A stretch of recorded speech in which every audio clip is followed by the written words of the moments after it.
बच्चों को मेरा सुप्रभात है। छठवें के सारे बच्चों, आज का इस ऑनलाइन क्लास को स्वागत है। मैं श्रीमती संगीता दास आचार्य।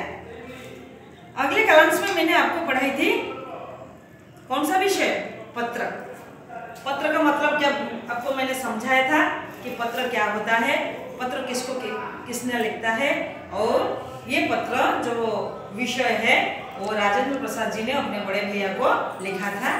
क्यों लिखा था? क्योंकि गोपाल कृष्ण गोखले जी ने जो सर्वेंट्स ऑफ इंडिया सोसाइटी ने स्थापना किया था, उस संस्था में शामिल होने के लिए उन्होंने राजेंद्र प्रसाद जी को बुलाया था। इसीलिए काफी सोच विचार के बाद राजेंद्र बाबू ने ये फैसला कर लिया कि वो इस सोसाइटी में शामिल हुए हैं।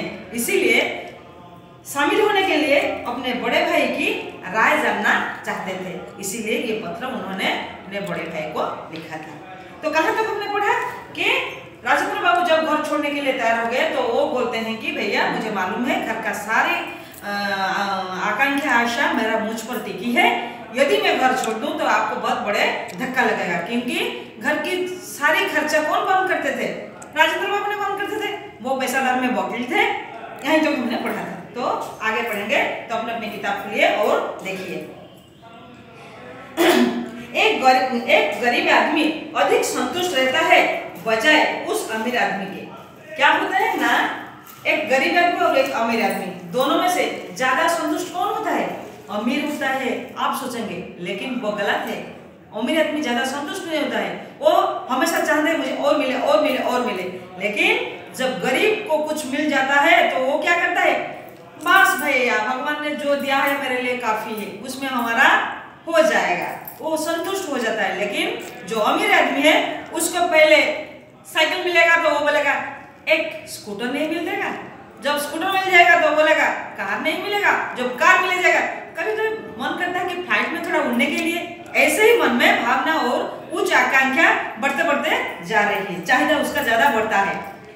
तो इसी के बारे में राजेंद्र बाबू ने कहा, जैसे कि पास लाखों रुपया है, दुनिया के अनेक महापुरुष पहले दरिद्र ही थे, तो कि उनके पास लाखों रुपया होने के बाद भी वो लोग संतुष्ट नहीं होते हैं।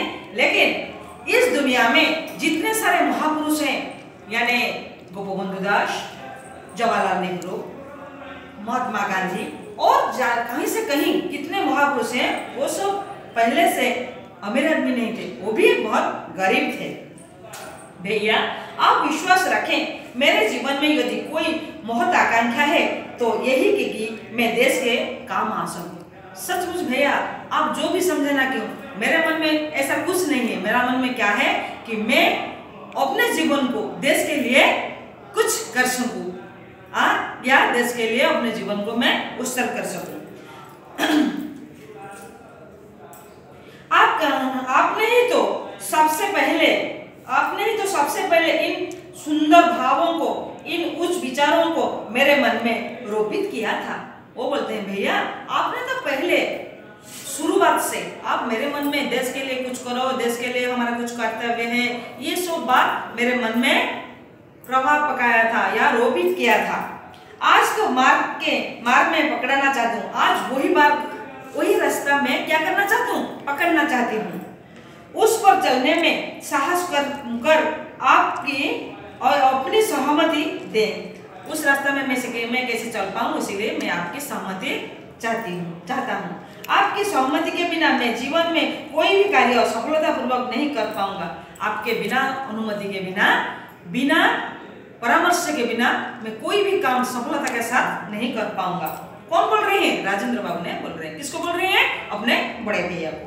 हम लोगों का प्रेम ऐसा है कि जीवन में कुछ असुविधाओं और तकलीफों के कारण उससे में कोई कमी नहीं आएगी। हमारा जीवन में क्या होता है कि कभी तकलीफ या मुसीबत ना आए, इसीलिए हम सोचते हैं। बल्कि मेरा विश्वास है कि वह अधिक सुदृढ़ होगा। मैं सोचती हूँ कि हमारा दोनों बीच में ऐसे बंधन रहेगा कि हमारा सब काम और सब परिस्थितियों में हम सुदृढ़ हो जाएंगे, सख्त हो जाएंगे। गोखले जी के समान भावना, गोखले जी का की भावना भी वही समान है। क्या ना, पद या मर्यादा कैसे प्राप्त हो। गोपाल जी का भावना कैसा था ना, उनको पद या मर्यादा यानी उचित सम्मान कैसे मिले वो उसका था। और क्या वे एक गरीब आदमी नहीं थे? गोपाल कृष्ण गोखले जी क्या गरीब आदमी नहीं थे? वो भी गरीब आदमी थे। क्या हम लोग उनके परिवार से भी ज्यादा गरीबी हैं? कौन पूछ रहे हैं? राजेंद्र बाबू ने पूछ रहे हैं। किसको पूछ रहे हैं? अपने भैया को कि भैया गोपाल कृष्ण गोखले जी के परिवार से हमारा परिवार क्या ज्यादा गरीब है? उनका परिवार क्या अमीर है? अगर लाखों व्यक्ति 2 या 3 रुपए महीने से कम चलाते हैं तो हम लोग भला ऐसे 100 रुपया से क्यों नहीं चला पाए? वो बोलते हैं हमारी तरह बहुत सारे लोग हैं जिन्होंने उनको परिवार को 1 या 2 रुपया या 2 या 3 रुपये में अपने परिवार को चलाते हैं, उनके परिवार की सारी खर्चा तुलाते हैं। लेकिन हम क्या 100 रुपया में हमारा परिवार का खर्चा उठा नहीं पाएंगे? वो पूछ रहे हैं। आप इस बात पर विचार करें भैया। मैं आपको बोल देती हूँ, आपको सब समझा दिया, आप इस बात को विचार करें और अपनी राय मुझे बताएं। भैया आप अपनी राय मुझे बता दीजिएगा। आप यदि दिखला दें कि आज भी दुनिया में उच्च विचार रखने वाला व्यक्ति हैं जिनके लिए रुपये पैसे कुछ हैं और सेवा ही सब कुछ है। भैया आप एक विचार रखें या मन में कुछ उच्च विचार चिंता रखें कि जीवन के लिए पैसा सब कुछ है, ये मत सोचिएगा, क्योंकि पैसे से कुछ नहीं होता है।